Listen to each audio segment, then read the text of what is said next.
The Say Something podcast is brought to you by amomentwithmorris.com and blackblueprints.com. That's blackblueprints with a Z.com.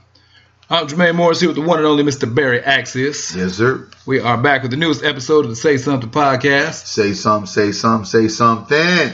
Talk about everything going on in the life, in the world, and the traffic out here in these here streets. In these cool, cool streets. I felt that one. That was a remix. That's it. Bringing you episode number 83 to you. Bow! Slap you across your jawline with it. One time. I highlight a special individual for this episode. Who we got? Okay, this brother, he's still with us. And a legend and an icon in the business. And though those words get thrown around way too frequently now, addressing these newcomers, it definitely applies to this brother.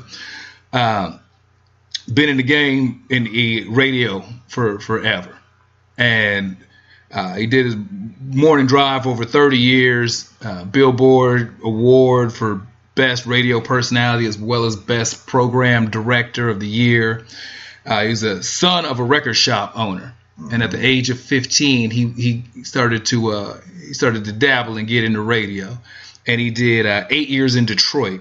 Started at 15 and 8 years in Detroit before moving to D.C. in 1977. And at that era in D.C., it was making that shift, that change from the disco sound to what they refer to now as urban contemporary.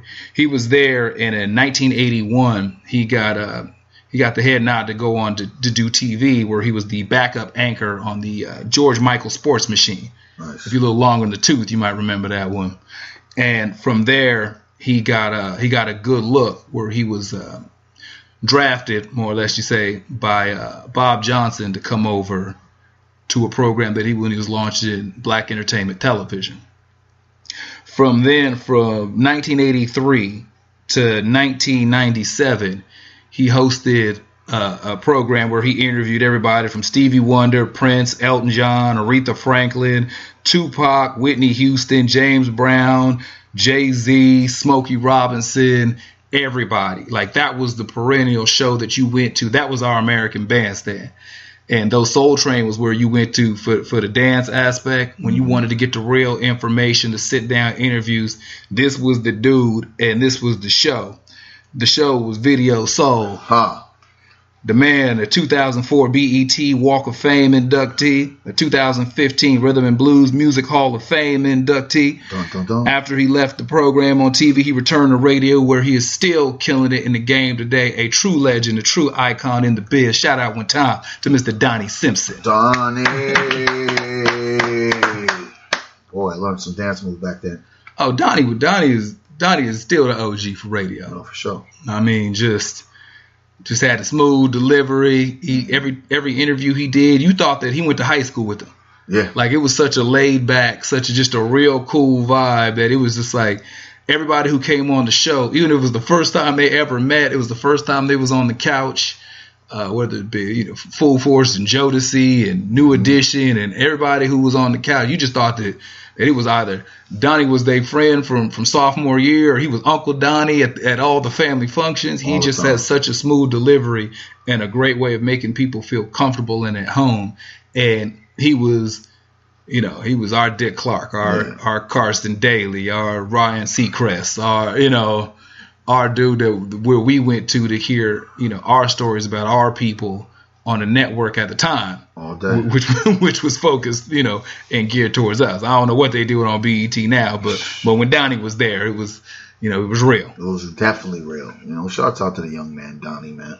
Ain't a young man, but still a young man, if you know what I'm talking about. Donnie's still young. He still take your girl, your mama, and get your grandma winking. You hella. Donnie with the green eyes. What's been going on with you, man? Man, look at here, brother. There's a lot of stuff going on. We got our Summer Nights of Impact in a full effect, July 13th. By the time folks hear this will be up and running. We'll be rocking out. Getting the youth engaged, getting the youth empowered, and getting the youth employed. Very important. Getting the youth them dollars. So, we got our program again. Of course, you'll be out there. The rest of the team will be out there. And just a lot of building. You know, we got the Hidden Gems thrift store. We know we putting that together. That's the third. What's good? Our third month. We've congratulations for the third month.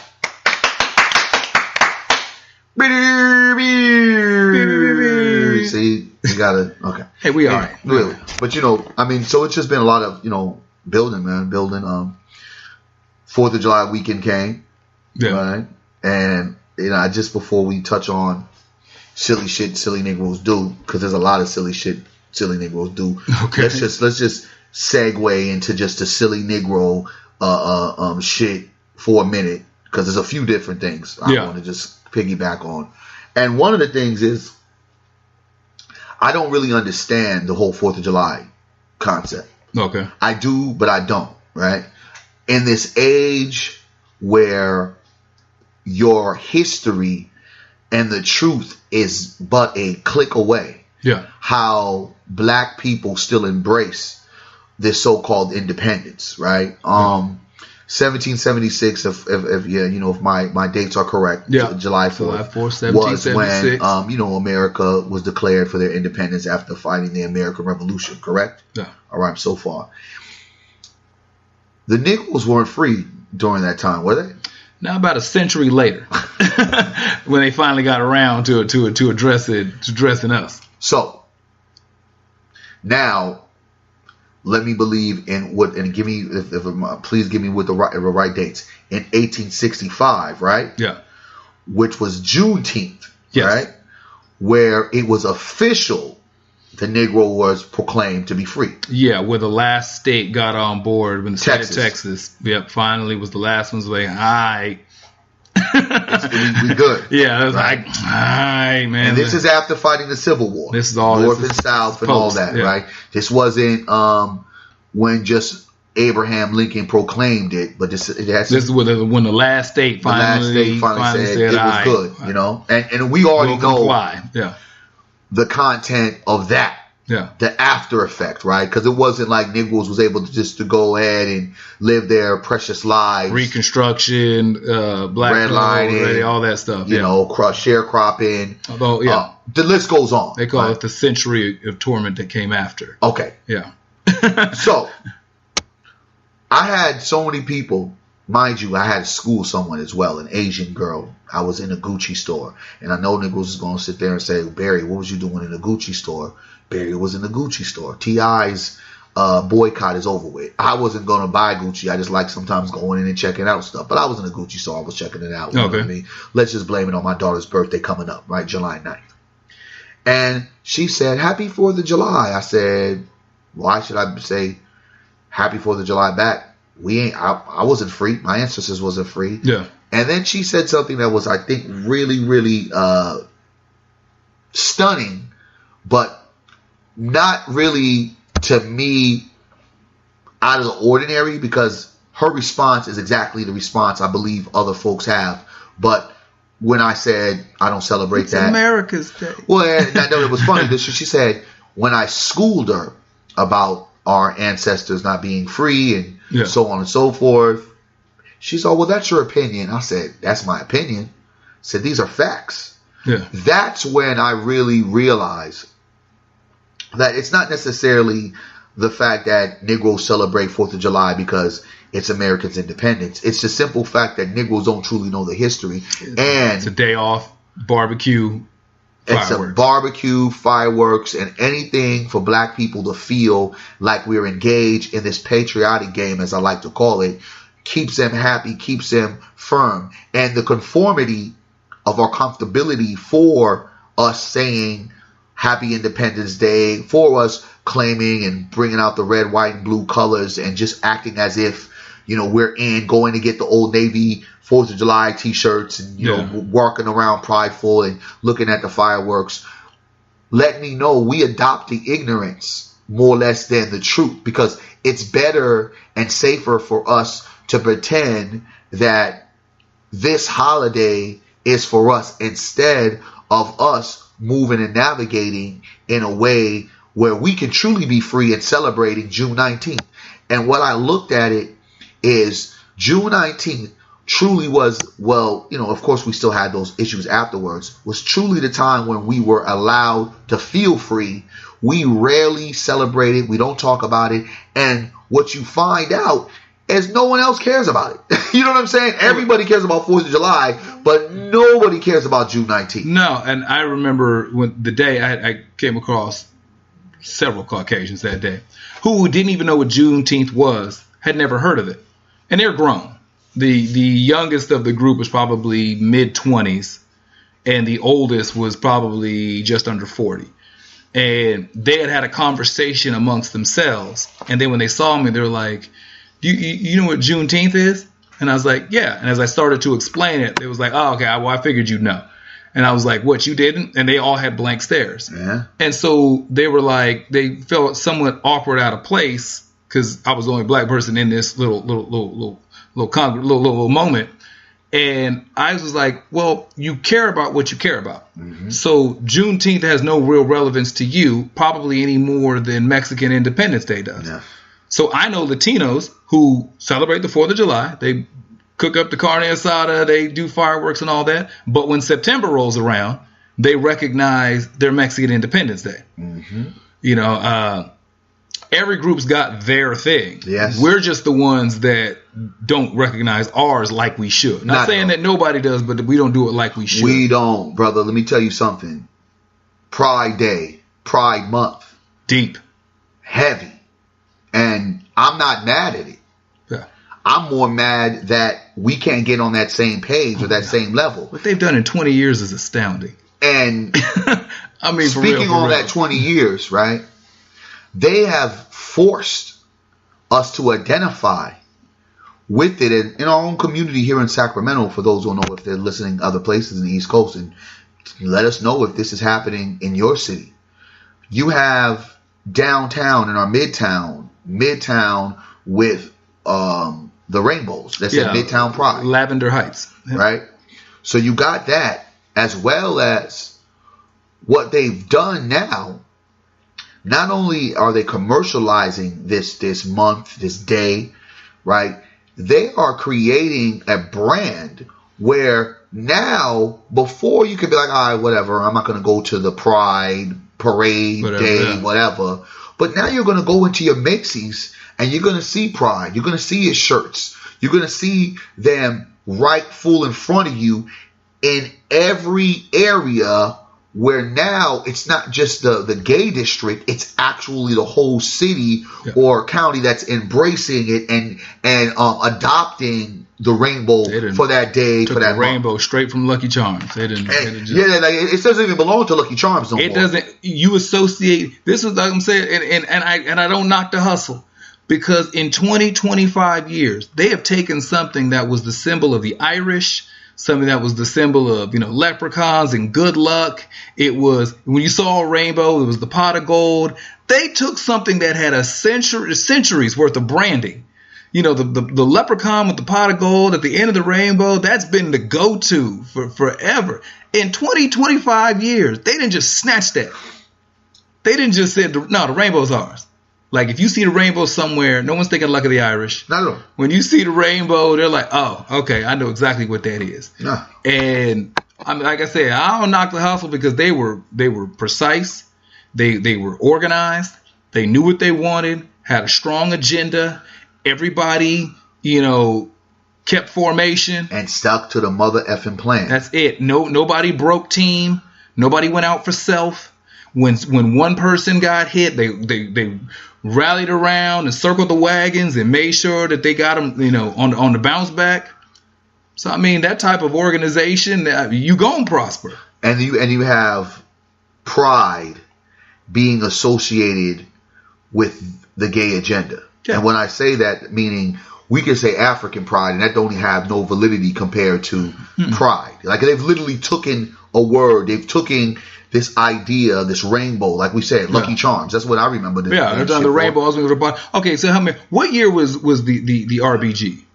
When did they make the formal flag? Was it 52?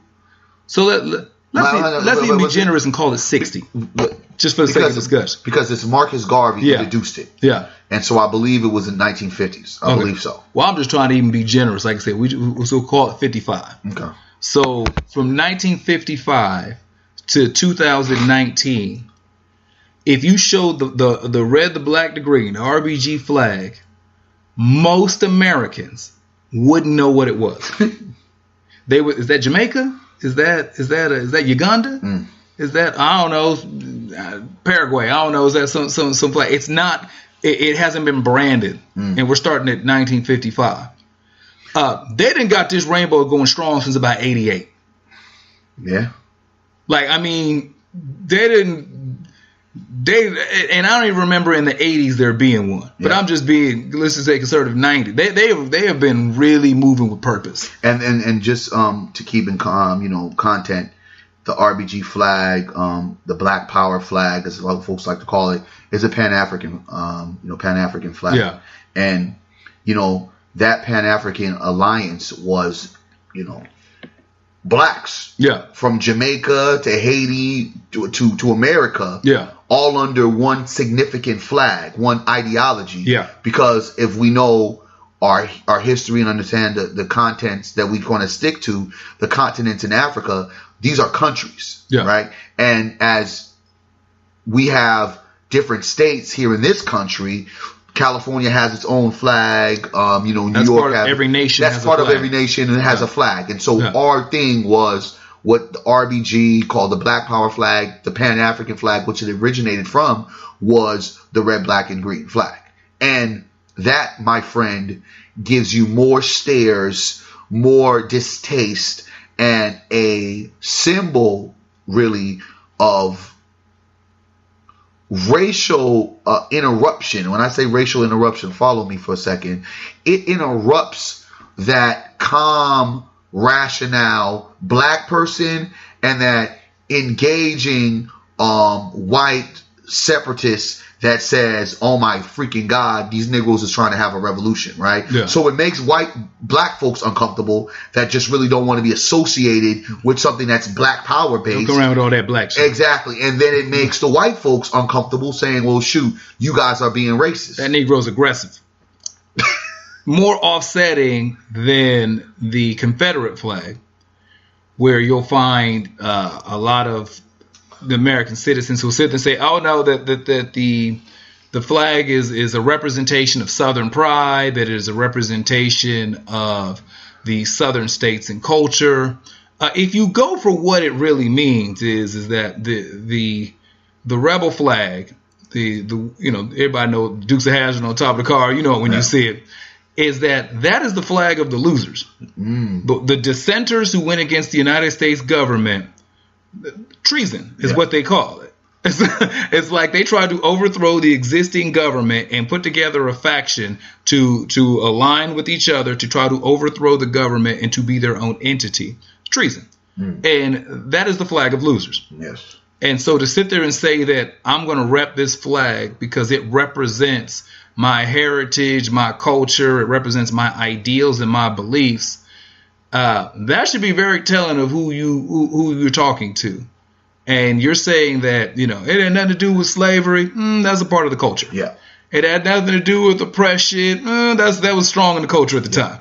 So, it had nothing to do with, harming people and this and that. It's just about Southern values and Southern ways. Well, part of Southern values and Southern ways was rooted in the oppression, the murder, the rape, the plundering and pillaging of Africans in the time period. And we celebrate the 4th of July as if none of this shit ever happened. Just to keep content, because we want to make sure that we're correct on some of our verbiage and some of the information, because we don't want folks running around here. Well, we heard from say something and it was this 1920, August 13th, 1920. That was kind of that's even more disrespectful. That is almost a century, and it's not an established brand. Yeah. So it was adopted. The Pan-African flag, the red, the black, the green. It was established then, and of course designed by Marcus Garvey. And when you go back and you really look at it, we have distinguished this flag to be a powerful symbol for our black heritage. but it still hasn't been embraced collectively. Black people are more annoyed by sometimes us trying to adopt this alternative compared to like, well, what's wrong with the that black shit? Yeah, what's wrong with the red, white, blue flag with the stars? I fought for my country. You know, Negroes are still saying, well, you know, Star Spangled Banner, my granddaddy fought for the country. So doesn't mean that you have to still stand, because the Star Spangled Banner, the shit's a racist song. I mean, it has nothing to do with us. So it's sad. It's sad that we continue to allow ourselves to normalize behavior of crazy folks with this 4th of July. And to me, that if you're going to celebrate anyone else's holidays, you should be celebrating your own holidays a lot more. And what I'm going to do, because I feel like I'm not going to be one that complains about it, I'm purposely, with some folks that I talked to about the catastrophe that was Juneteenth, because we do celebrate Juneteenth on weekends, but we don't celebrate it on that day. A lot of times, folks, if it don't fall on a weekend, it's like, shit, we're going to just celebrate it the weekend before. Yeah. The 19th comes, niggas will post about it, but there's nothing.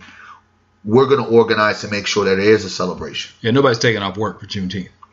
And we should be. That's what I'm saying. Right, I get what you're saying. And I'm going to force Negroes to start pushing that ante to be like, June 19th, this is our day. Because we have to start, if we truly want to be free, and I think this idea of freedom is tangible in a way, but at the same time, it's so far in essence, because when we have the ability to know the truth, to walk in the truth, and just not identify to the things that we've always identified with, because it just doesn't make any sense, we don't ever move in that. And so when it's like 4th of July, it's like, well, shit, we don't celebrate. Yeah. Well, why? And I don't think that you got to go back and forth with folks to argue about why. It's just a fact. We weren't free. I mean, that's it. We hold these truths to be self-evident, that all men are created equal. And they weren't talking about us. And every last human being who signed the Declaration of Independence was a slave owner. Say that one more time. From the top, take that in the preamble. If you ever go over the document, is that we hold these truths to be self-evident, that all men are created equal. Yet every single human being who signed the Declaration of Independence was a slave owner. So when you say that in context, let's go into this for a second. Negro, that doesn't mean you. You know what I'm saying, Negro? You're celebrating a country that still had your people, your ancestors in bondage, where it took another century to be able to fight for your freedoms. And even after that century, you still had more heartache and pain. But hold on to that, because the important part is that it took a century for your ancestors to fight for your freedom, but we had to fight for theirs. The first one to die in the revolution was a black man. Crispus Attucks. He was the first one to shed blood in the nation trying to free itself from British rule. So it took another century in order to fight for our own freedom, but we was the first one to die for this nation. For this nation. So, and we fought in the American Revolution as well. But every war. There was, hints of, you can be free if you come pick up this musket. Come on, get out here and fight for your freedom. And it's not a laughing matter, but I think truly we can't be taken seriously if we don't identify like the lies we were told were lies, and we must live in truth. Well, even taking a step further, shout out to Jeff Brown, OG Jeff Brown. And he gave me a definition some years ago, which I thought is so profound. Sorry.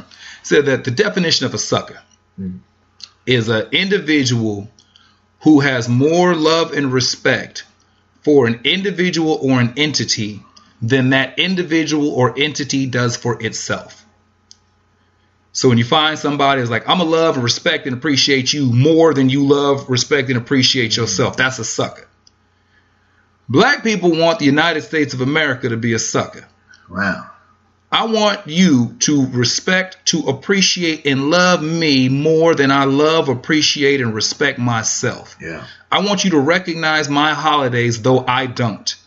I want you to teach the history about me that I don't read. I want you to champion and herald the heroes that look like me, though I don't know them myself. I want the Uncle Sam to be Uncle Sucker. And because we're in that mentality and mindset that I'm not going to do the work. I don't know who these people are. I don't know my history. I don't know who the inventors of this and people who were leading the forefront of that. I don't know these pivotal dates in history that moved the needle for the freedom and liberation, even to whatever degree we have now of the either the currently or the descendants of African slaves. I ain't doing none of that. I don't know nothing and I ain't doing nothing. But I want you to know it and I want you to do it. Stupid. So as long as we work under the mentality of we'll move forward when America's a sucker for us, when America's that simp for us, when America's that dude who's trying to turn that hoe into a housewife, that one who's trying to but I love her. We want Uncle Sam to be that way for us, and that just ain't happening. It's just not going to happen. You said something that was real, and going back to that for a second, those folks that signed that Declaration of Independence were exactly who you said they were. They were slave owners. Yeah, every last one of them.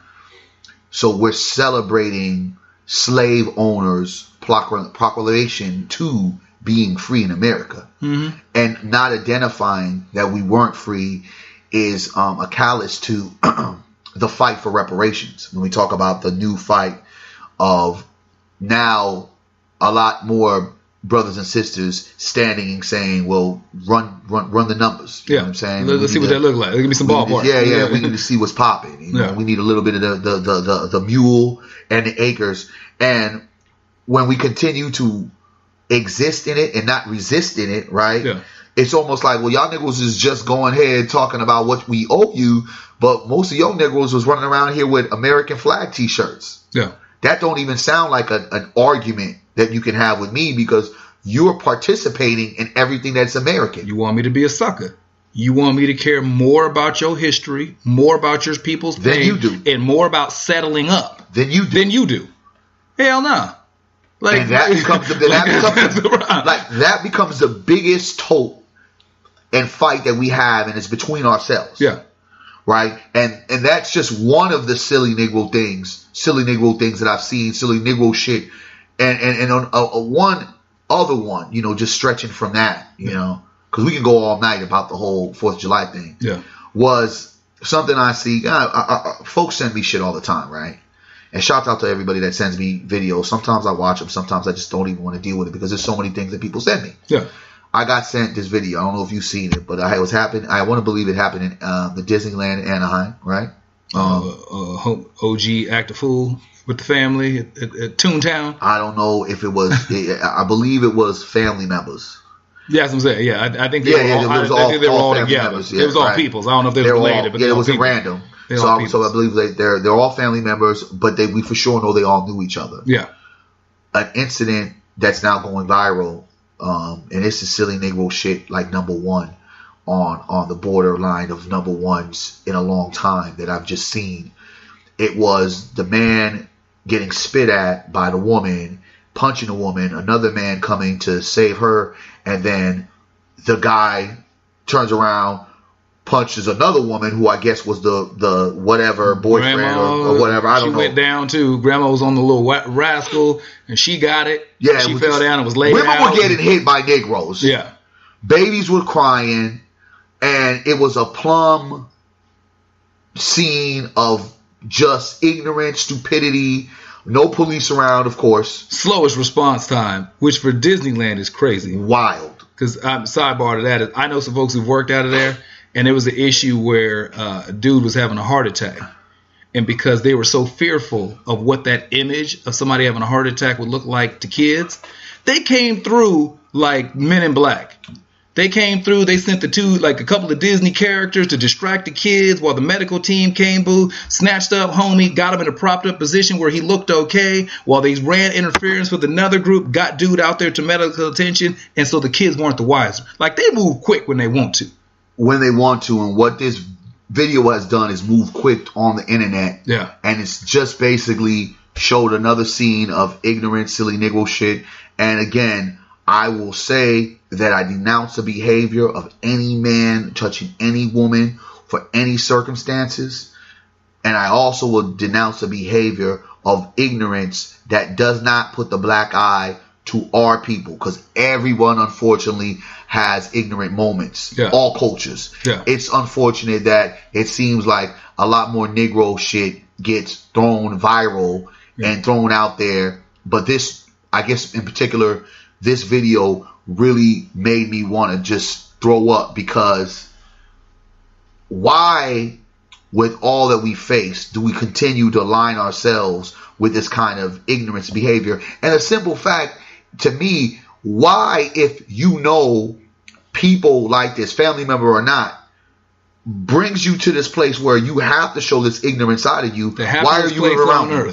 At the happiest place they say on earth. I don't believe it, because it's a lot of money that you're spending at the happiest place on earth. And then the simple fact that it normalizes behavior that will soon be your child's behavior. And this is the kind of ignorance that has been plaguing our community. So seeing this video shows again what's happening in our community. This silly Negro behavior has transferred and been a transmitted disease to why our young people are coming out the way they're coming out, because what they're seeing is shit that's been sensationalized because it's gone viral. So it's been sensationalized. Now folks are laughing about it. Folks are commenting about it. We're not saying, this, we don't need to share this shit. Motherfuckers is all having laughs about it.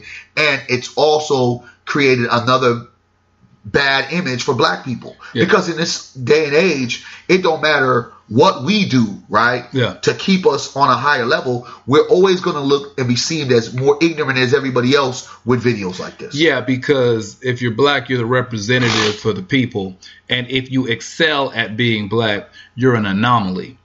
So if there's somebody who's educated and articulate and a great analytical thinker, great attorney, great engineer, great scientist, or whatever, you're supposed to be the Neo, the Morpheus of the group. You're supposed to be the anomaly that does not fit the norm.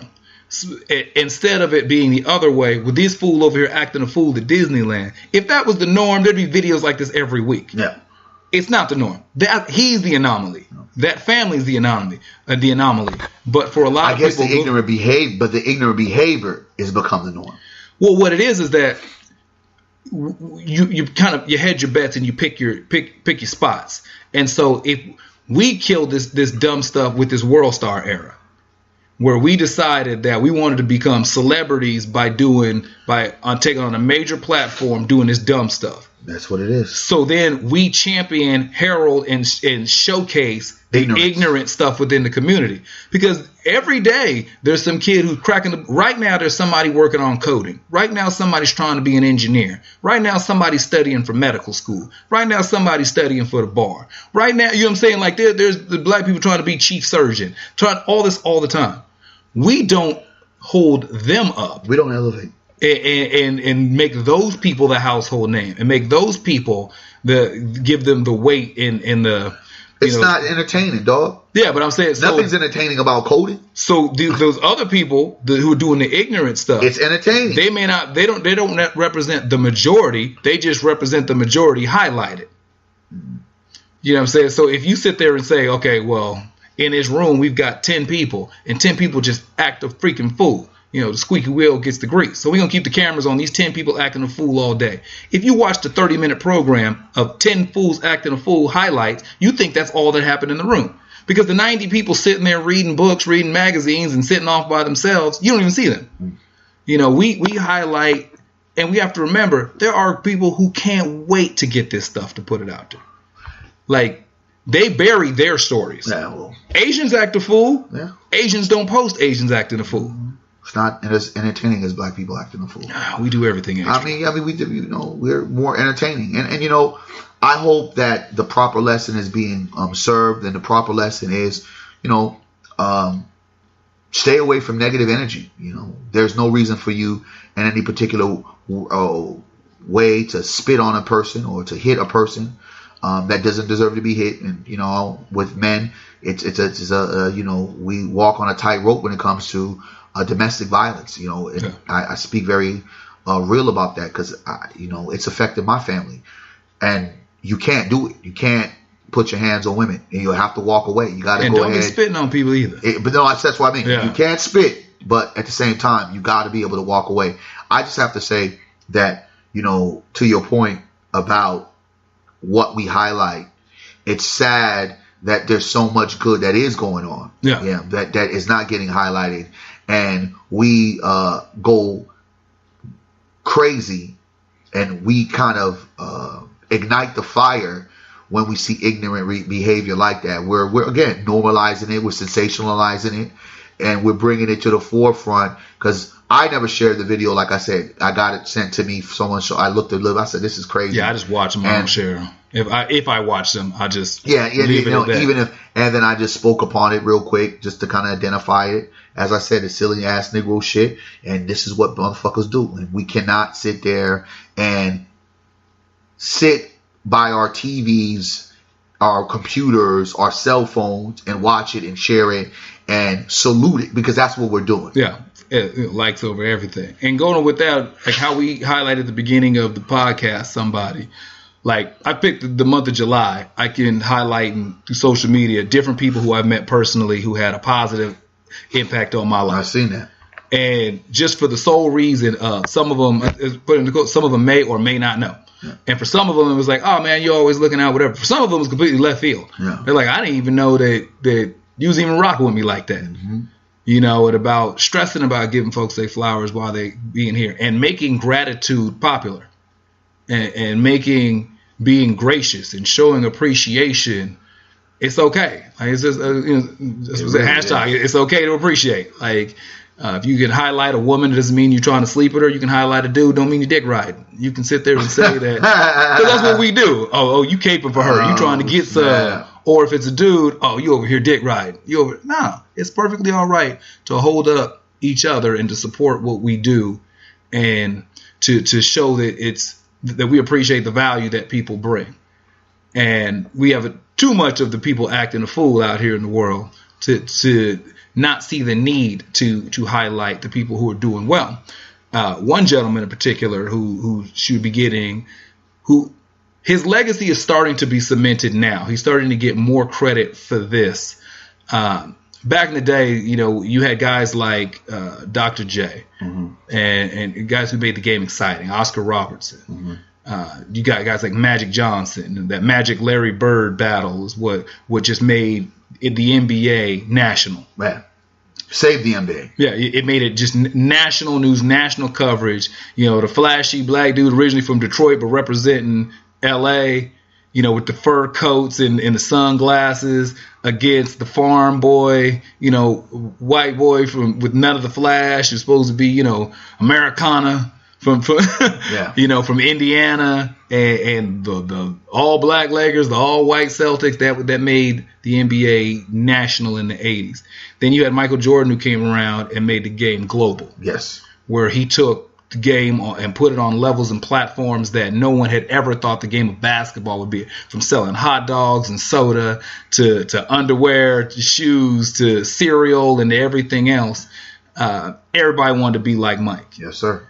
And to where now we have a gentleman whom he's starting to get his just due now, but ultimately, especially 10, 20 years from now, he changed the trajectory and the whole system of free agency. Yes. Not since the days of Kurt Flood, who changed the game on free agency and professional sports, has LeBron done for not even for will just be for basketball, but will be for sports, in general, the shorter years. Yes.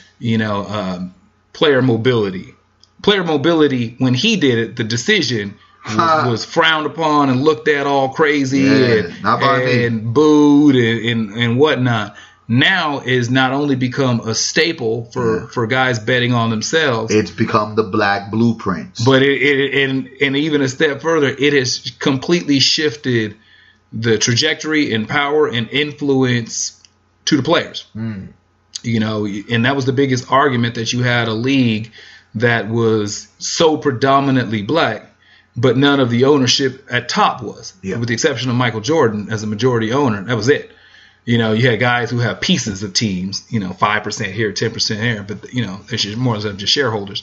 But what LeBron did through the decision, which then opened the door for Kevin Durant with Golden State, which then really shifted what all these guys are doing now, kind of controlling their own destiny and fate.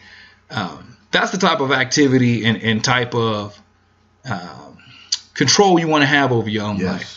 Yes. And to get behind the wheel and to say that I'm not just going to take what you're going to give me. The old days, you wanted 8 years at whatever amount of money just so you can be locked into a guaranteed check. Now you got guys who say, nah, give me 4. Yes. Give me 4 or 3 with an option on the 4th. Pay me this amount of money, and then we'll talk in 2. Exactly. And you got a guy like Kawhi Leonard, who one man held the league. I ain't gonna say he held him hostage. Oh, I'll say he held him. But hostage. he held him frozen. Yeah. And changed the landscape of a half dozen teams, both conferences, shifted the odds. Just an amazing and astounding. That's a credit to his work ethic, to his talent and his ability. And I think as years go by, like I said, LeBron, he's still playing, so they ain't gonna fully love you because he's still on the court. Yeah. But I think 10 years removed, he'll really start to be spoken in those circles the way that he should be. The LeBron factor, and just going into what you said as you broke it on down, another iconic figure that changed the game in the midst of the Magics and the Birds, and we talk about the globalness of Michael Jordan, as well as the iconic player empowerment of LeBron James, is players being able to be themselves. Allen Iverson era, and I say that because the nuance of what corporate America wanted, black athletes to look at like in a certain way, in a certain degree. Allen Iverson denounced all that. Allen Iverson looked like us. You know what I'm saying? And not saying that these other players did it. Yeah. Because, of course, you had the Julius Erving days and you had the afros and things of that nature. Yeah. There was a whole nuance from the music, from the look, from the swagger, that when Allen Iverson came and really broke the surface for what we see now as now tradition, kind of like a cooler NBA look outside of having to be a professional, right? Yeah. Michael Jordan, Magic Johnson, there were the incomparable professionals, right? The suit, the tie, the smile. It was like that professional Negro look, right? This is what these guys would have to look like. I would say more when you got to the Michael era. If you go back to where the 80s, these dudes look like they were gym teachers, how they used to show up to work.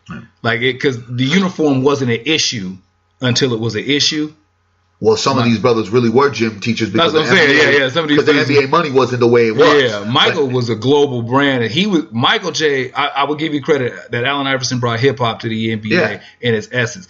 Michael Jordan had folks stepping their suit game up. Yeah, but Allen Iverson had them bringing the gold chains and the tattoos. Yeah, but that's what I'm saying. But what Michael Jordan did wasn't really who we all were. As a young person coming up, I was a young adolescent. I wasn't worried about no damn suit. I was wearing the hip hop gear. I was in the trend of what hip hop was, where Michael Jordan, though he appealed and I believed I can fly, and of course them shoes were nothing short to being hip hop in all ways. What Allen Iverson did has continued to be what the face of the NBA is, from tattoos to cornrows or to different hairstyles. NBA players really stepping out in a way where they're embracing their outside, right? Because before you would have them conforming to business. This is how you have to look. To now, well, shoot, I don't want to wear suits and ties all day. That's not what my gear is. Yeah, well, Allen Iverson got the dress code. He's one reason why they got the dress code. Yeah, so he was, because like I said, it wasn't an issue. It was an issue. You had dudes dressing whatever. He got it. The fact that one man had an entire league implement a dress code. Yeah. Like, it was like, you can't wear no chains outside your clothes. You can't do this, and this. And now they've gone back to being a little bit more, a lot loose. This is why I would go back more, and I give Allen Iverson that nod for the jump off, in the sense that he had an entire league and all these teams come together to put forth a rule for the dress code. LeBron, it shifted back over to, they don't stress the dress code anymore. because, well, it's not a big deal. Not at all. Culturally, just it's, well, they don't feel in fear. Allen Iverson made you feel the thugs was going to be coming to your doorstep. But ahead. So part of it is that they just don't care as much anymore, and dealing with player control now, that's not the fight they want. It's a different kind. So like where they're at now is they're just like we are dealing with a different beast. Players are just feel way more empowered. You're not gonna dictate like you could 20 years ago, because LeBron James, and going back into that, don't try, because I wanted to give I had to throw in Iverson to kind of like, because when I look at iconic figures in NBA, Magic, and no disrespect to the Julius Irvings and Kareems and to the Lou Alcindors, I'm just saying from my perspective, it's you Magic, Bird, you got the Jordan, you got Iverson, and you got LeBron. And the reason why we're going into the LeBron situation, and we go back into the 2009, the decision, there were multiple folks, from media figures to the fanatic fan, that looked at what LeBron James did, the way he staged it, how he had a press conference, even though the money he made off the press conference, who the hell makes money off a press conference, right? He gave back to the Boys and Girls Club. The simple fact that he made a decision for his own career, they looked at that as career suicide. They looked at it as disrespectful. They looked at it as him basically not following the status quo. Who would have ever thought that 2009 decision will now be looked at as the black blueprints for what free agency and player empowerment looks like? I say that because in content to before LeBron James, who started off with the Cleveland Cavaliers, his basically home team, coming out of high school, who had the chosen one pretty much branded on him since he was an 8th grade basketball player, right? And bypassing the NBA, and I'm believing that his class was the last class that was able to kind of, go from high school to the NBA, as they switched out the rules that you got to at least do 1 year as a freshman in college before you can go into the NBA. You had a player that in before times would have never dared not tell the owner if he decided to go change another team, because he was a free agent at that particular time, right? Yeah. He not only did not tell his ownership, he made a stand to where he created what some folks will say the second version of the NBA super team. And when we talk about super teams, there were the Lakers, there were the Celtics, but we're literally talking about a super team where these free agents came and said, we're going to kind of put our ground and soak it here, which is the Miami Heat. Boston was the original super team, but Boston, I believe, it was in free agency. You had some trades that happened. Kevin Garnett, you had Paul Pierce, and you had Ray Allen coming together. With what LeBron did with his best friend D Wade and Pat Riley orchestrating, as well as Chris Bosh, set a precedence of a player of that magnitude doing it the way he did. And it was hated upon. Now it is embraced, and it's now culture. The empowerment that LeBron James has proceeded to show us is literally revolutionary in a way to where you don't have that kind of power with black athletes in the NFL. It's not even heard of in baseball because black athletes are not engaged in baseball. But in no other sport aside to boxing, where you see a man, like we look at Floyd Mayweather, that has decided to not only gamble on himself, but make the decisions. Because as the decision we talk about is one thing, he stayed in Miami, had a good 4 years run, went back to Cleveland, got a title, and left Cleveland again and said, I'm going to Lakers. That, my brother, is what you call having your own destiny and pushing it forward. Yeah, one guy, a part that gets left out of the story a lot when it pertains to the decision is somebody who also took what he wanted and put it, took control of the wheel, was Carmelo Anthony. Because the original three was supposed to be Dwayne Wade, LeBron, and Carmelo in Miami. Mm-hmm. But instead of making that deal and rolling the dice, Carmelo took the check. So he took the money from New York instead of giving himself the option out to go to Miami. So Chris Bosh was the Johnny Gill in New Edition. He was Chris Bosh was the second choice for the big three. But I don't think that changes I think that still just cements the idea of player control. Because even though he didn't make the move to go to Miami with the three of them to play for a ring. He made the decision of wanting money. He said, I can get a bigger check here, and I'm going to go ahead and get this payday. And who thought, and really, to be honest with you, hindsight being 2020, you never thought that New York would ever reach to the goals, because when you looked at the team, Amari Stoudemire was still there. The franchise wasn't in the dumps as it is right now. Yeah. I just know a lot of people, he gets left out. Yeah, and there's a lot of people just because he's no longer in the league, and he hasn't reached to that potential. I think it's still the same. I still put it in the same vein, in the sense of Dwayne Wade deciding what he wanted to do with his, along with his friend Chris Bosh deciding to come down and change positions and take a different role, all making a decision for himself. And then Carmelo, even though he didn't make the trip, he still made a choice for himself. As well as it's opened the doors for like guys like KD, to go to the Warriors. And then, when we talk about this free agency, and, we don't talk sports as much on this show, but the reason why we're talking about it, because it's attached to the empowerment, and it's attached to the ideas that we've say should be manifested, and we're watching it manifest. What does it look like with black people having power and with black people being in control? And in this sport that we're talking about, the great game of basketball, where there is the majority rules is black players in here. And of course, the majority rules is ownership that are white men. And there's only one African American out of all these teams, out of 32 teams, there's one owner, and it's Michael Jordan for the Charlotte Hornets. You don't have that distinguished idea that these Negroes have power until 2009. LeBron's now not only saying this is what I'm going to do, but just like you said, I'm going to do these short-term deals for a high amount of money, and I'm going to check with you in 2 years. You know what I'm saying? Yeah. Since the NBA decided to say, you know what, we're going to give you the rookie salary.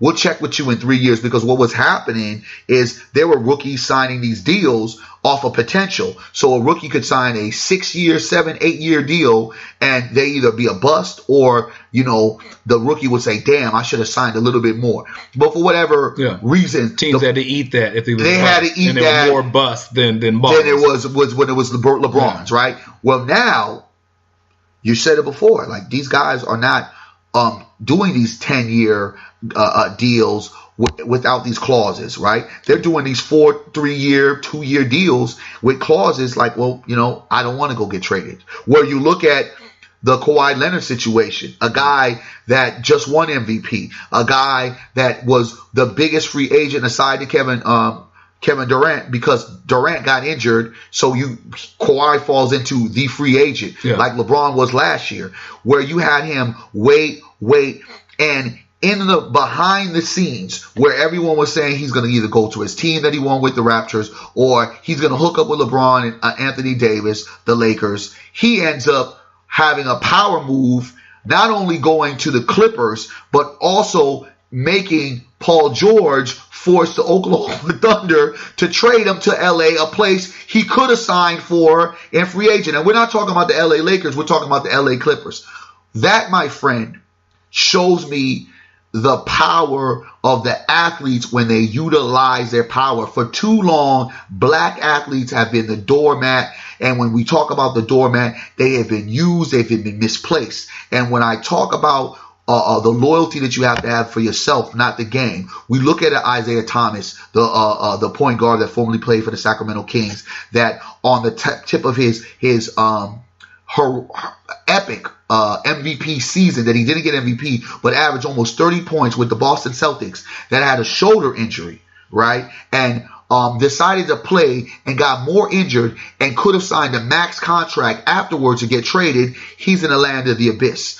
Those are the reasons why players have to have the magnitude to take the power, because these owners do not give a shit about you. You're cattle. So when I see LeBron James doing this, from the standpoint of 10 years later, look at the decision from 2009, what it's done for players' mobility, I congratulate that, I salute that, and I understand it so well, because this is the kind of idea that has to be placed in every fact of life for black people. If we are the talent that they're paying for, we must, if we don't own it, we must have as much control of whatever entity we're in as the people that are building the foundation. Yeah, because you'll start to see way more of these deals now will become standard. And the whole, what is it? They say that the tide lifts all boats. To a degree, this has been true with these guys. Because you have guys that there is no way on the planet is Tobias Harris worth $10 million, worth $180 million. Within $10 million of Klay Thompson. We talk about value in the league as a position, as a player. There are a lot of dudes who are drastically benefiting from this player mobility, and then the idea of, okay, well, now we have to, these players can go where they want. They can make decisions and link up that have nothing to do with us. It's not tampering for players to talk to one another. So if we don't start snatching dudes up, getting dudes under contract, making stuff happen, we're going to lose all control. So you'll start to see way more of this happening. And then you'll see an offset, because the NFL had the issue where they were signing out all these big, huge bonuses to rookies. And when they went to the next Players Association meeting, when they went back to the table to restructure their contract, they dropped all that major money up front and gave the players stuff that they had been asking for years on the back end. So when they go back up for this conversation for the NBA, there'll be something similar.